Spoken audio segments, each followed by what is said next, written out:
Hi everyone, how are you doing? Welcome to this first episode of the Agile Mind Lab. And we wanted to share with you why change is hard. And we are running a free training for those who are not signed up yet, that is finishing this Sunday. So we wanted to share some ideas of how to develop an Agile mind, as well as today's topic, which is why it's hard to change. So let's go to the presentation. So the training is course schedule or the free one that we're running is finishing on Sunday, this Sunday night. So you want to sign up, it's completely for free. We have 4 or 5 sessions now, and well, with this one will be fifth. But yeah, so welcome to join. We go, yeah, until Sunday. So why is hard to change? Okay, today we're going to cover why it's hard and how to change. Yeah, so some practical tools that we can use. So why is hard or is change hard? Yeah, and I'm asking you, yeah, what makes change hard for you? Could you reflect for a minute and then we'll see if that applies to you what we're going to share. So the Buddha said that the root of all suffering is attachment.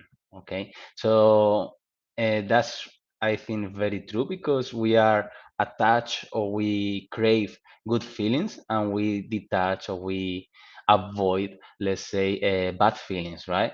And then we attach to, oh, this is my thing, this is my house, this is my car. So everything that comes to that link is what causes every suffer, because we think we are losing or missing something. So the most important attachment, I think, is the beliefs about yourself, about your identity. So we're going to share this is the ego, right? How we can detach from this identity. I recently read this book by Adam Grant, Think Again, which presented this thing that I thought was very true, at least for me in my past. So it was the difference between present and past me, yeah, or your present and your past you. So we are attached, okay. We don't differentiate between what we were before and what we are now. So we basically living what we were before. So we are attached. I'm going to give you an example later on. But the point here is that this is a danger zone. Okay, that's why the devil is there. And so what we want is to detach ourselves so we can, let's say, be someone different today that is not linked to our past. So we could have been someone before, but we don't need to be that same person today or in the future. So the thing about here is to rethink and to be available to wonder or to question your previous hold beliefs that are basically holding you back. For me, this was very clear when I resigned for a job that I was doing after working in a consultancy company for almost like 5 years after having a graduate degree of engineering as well as a master degree. So leaving all that past and then becoming an emotional coach, a performance coach for startups and entrepreneurs, you can imagine how it was not easy, because I had to detach myself from what I was. Yeah. And this self of identity or self worth of who I was, it was hard to let it go, basically. So today we're going to discuss a bit more about that.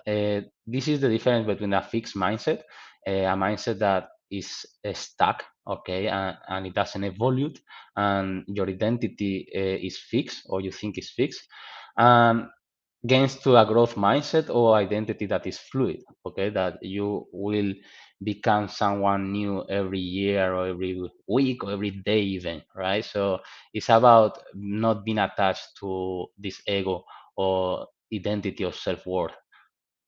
So who is me, right? Because we are protecting identity from the past that we have built up, all right, that we are now, and we are defending this. So who is me? Yeah.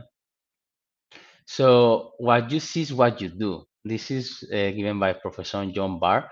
He's an expert in the subconscious mind, in the unconscious mind.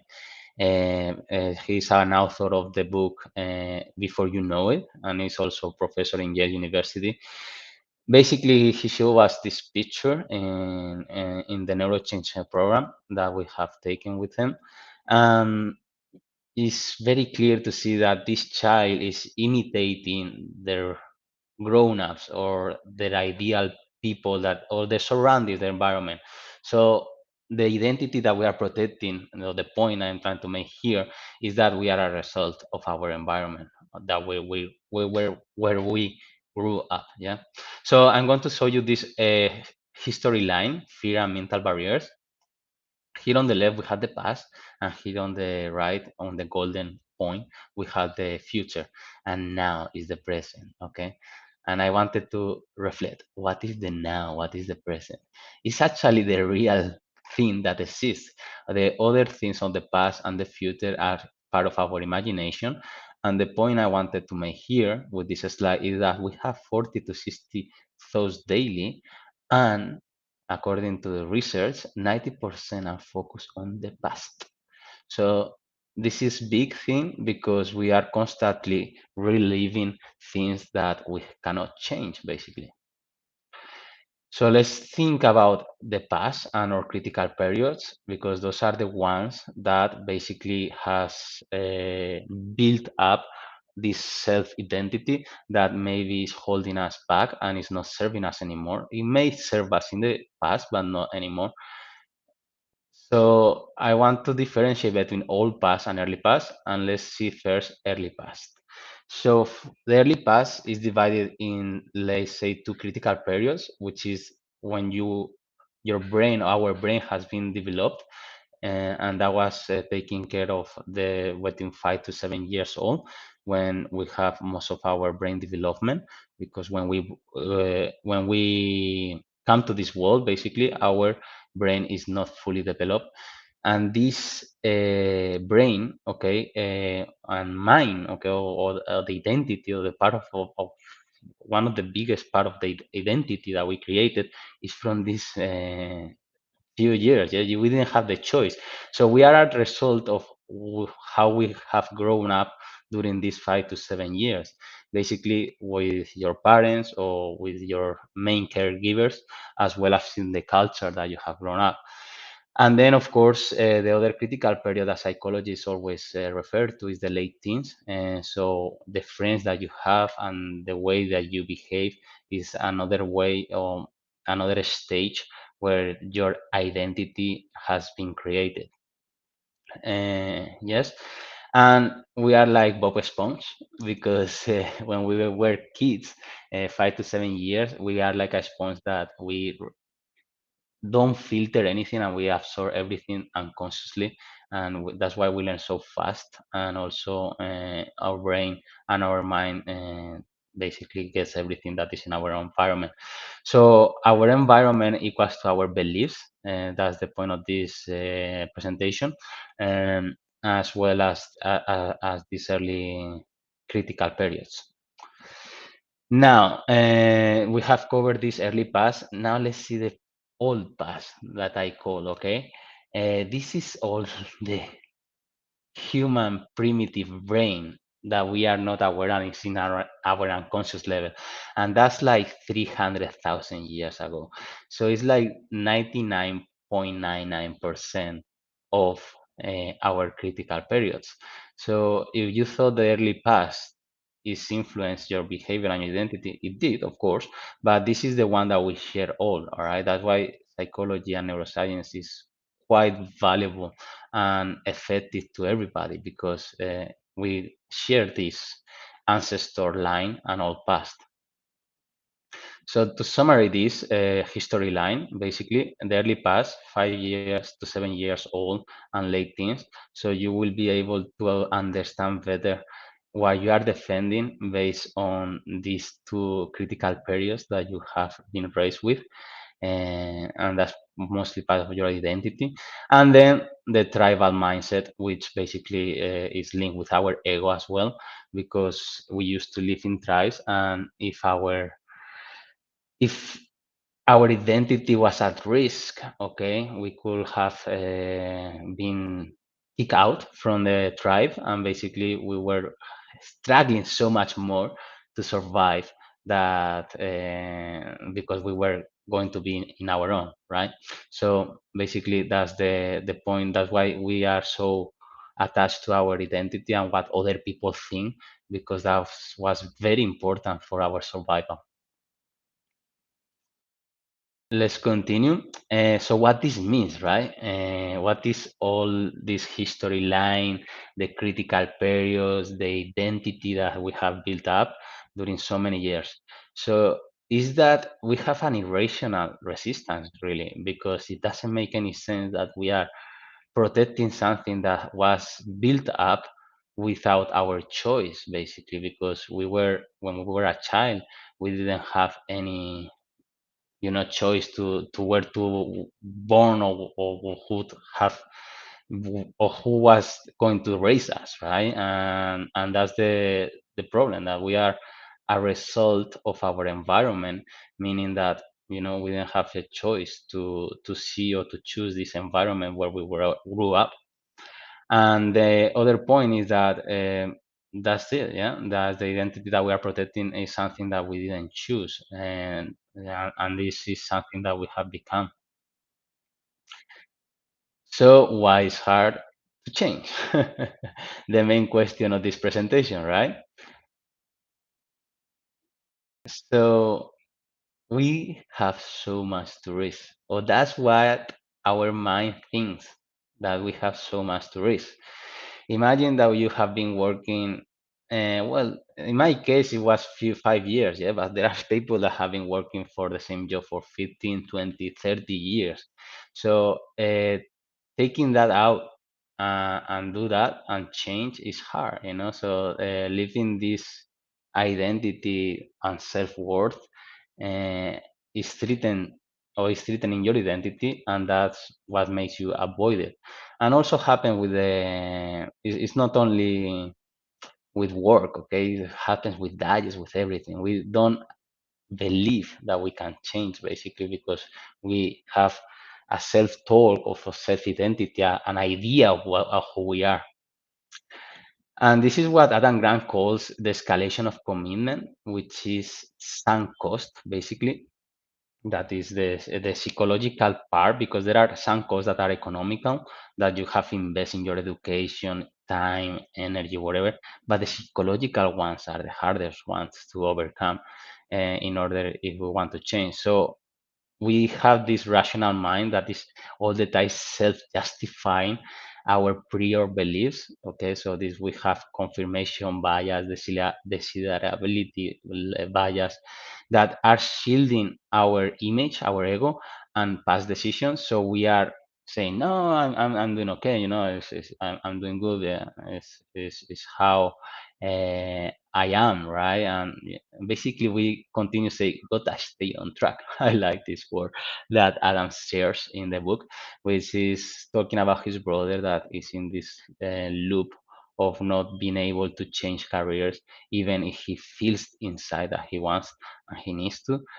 But after so much commitment and so much investment already done, it's hard. So the self-worth is in danger, yeah, because you don't know what is going to happen. And so we keep thinking, all right, we keep it doing the same, because at least people know who we are, and basically they respect or they accept us as we are now. Now, how to change, yeah, the important part, or how to develop an agile mind, basically. We like to share with you this AA, which is the method that we use and we advise and we preach and we practice as well, because this is a lab. Okay, we like to experiment and do exercises. It's awareness and accountability, and they reinforce each other. Okay, if you do this free course, you will understand better what we mean about this.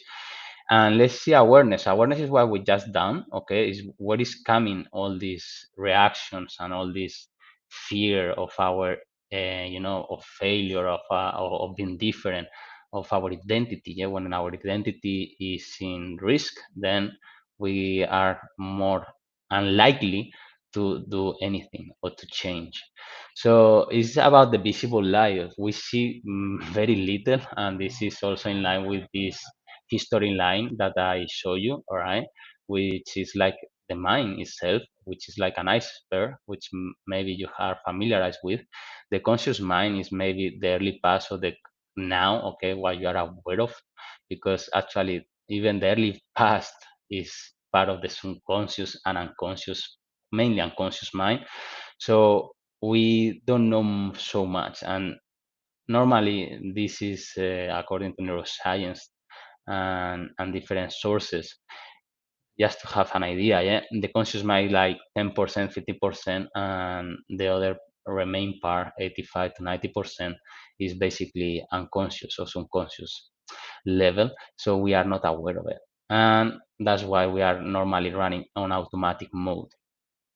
So the point is to detach yourself from your ID, your identity, and that's the way. That's the simplest way, I think, to change. Because imagine a diet. Yeah, why people who starts a diet then they get back the same weight, because they are so attached to the past self, to the past behaviors, and to the past habits, that it doesn't matter if in 2 months they do this intermittent fasting or these new things to lose weight so fast. It's because they still think that they are not that new self that they have become, and they go back to their old past, and that's what identity and yourself and how you see yourself it is. So as Yoda say, I love this. You must unlearn what you have learned. Basically what we have been exposed to in our environment that has developed our brain unconsciously is what we want to let go, because it's not serving us anymore. It served us before because we had to survive in this environment when we were kids and we were dependent on our parents, of our caregivers. Now it's not, so now we can choose really, basically, and it's our option, yeah, and our, let's say, right to choose what we want to be. And getting a detached from our identity is helping a lot in that sense. And the other part is accountability, right? So a life only rewards action, and like Einstein says, no action, no change. Well, that's mine. But insanity is doing the same thing over and over and expecting different results.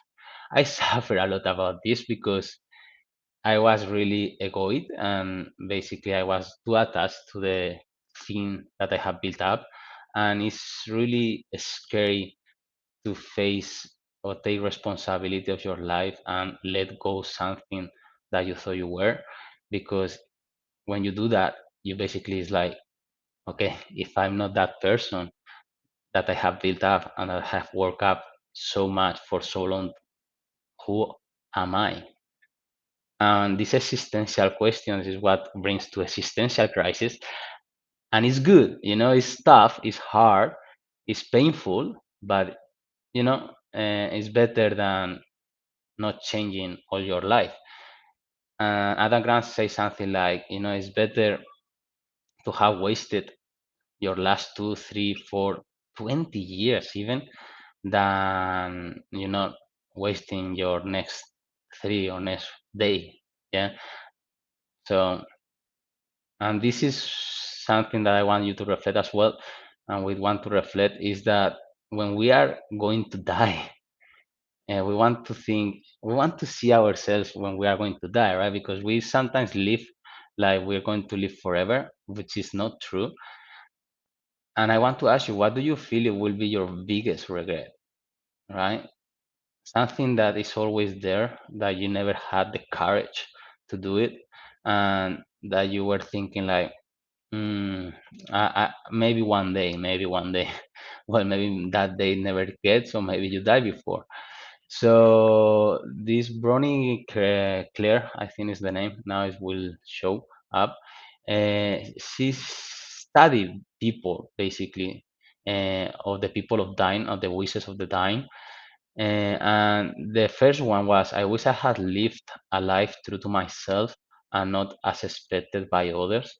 Because you think about it, you think these early stages or early critical lives or critical periods of our life, that is our identity creation of who our ego comes from, is when or 5 to 7 years, and then the late teens.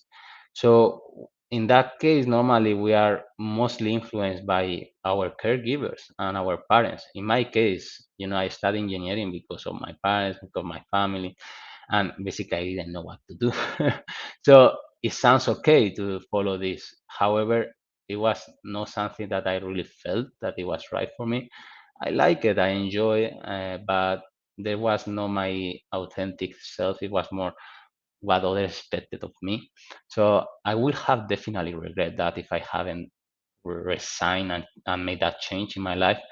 And then I wish I had not worked so hard. Nobody in their deathbed, okay, say they wish they could have worked harder. So this is like a reflection also to have a step back and take this opportunity to reflect on who you really are and what you want. Because instead of looking for power, money, recognition, it's better to look for autonomy or authenticity, purpose, meaning, contribution, and connection. I think those are more valuable things, and they are more giving you a self, uh, much bigger satisfaction than what other artificial stuff and what people are trying to sell us, which is this, right? Bronnie Ware is the author of this book, and you can see the other three biggest regrets that people die. So I'm invite you again to this free training. People are loving it. I'm sure you will love it as well.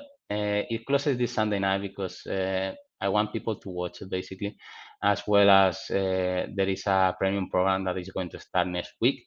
So yeah, take a look. If you have any question, just let me know about this presentation, and feel free to reach out. Okay, and please share in these comments or the comments below about this live video in LinkedIn. What have you gained? All right, what have you gained? What are your main takeaways from this webinar or this live session? And again, these are my contact details. If you want anything, please do let me know. I hope and I wish you live an extraordinary life as always. And yeah, you deserve it and you can earn it. Thank you so much.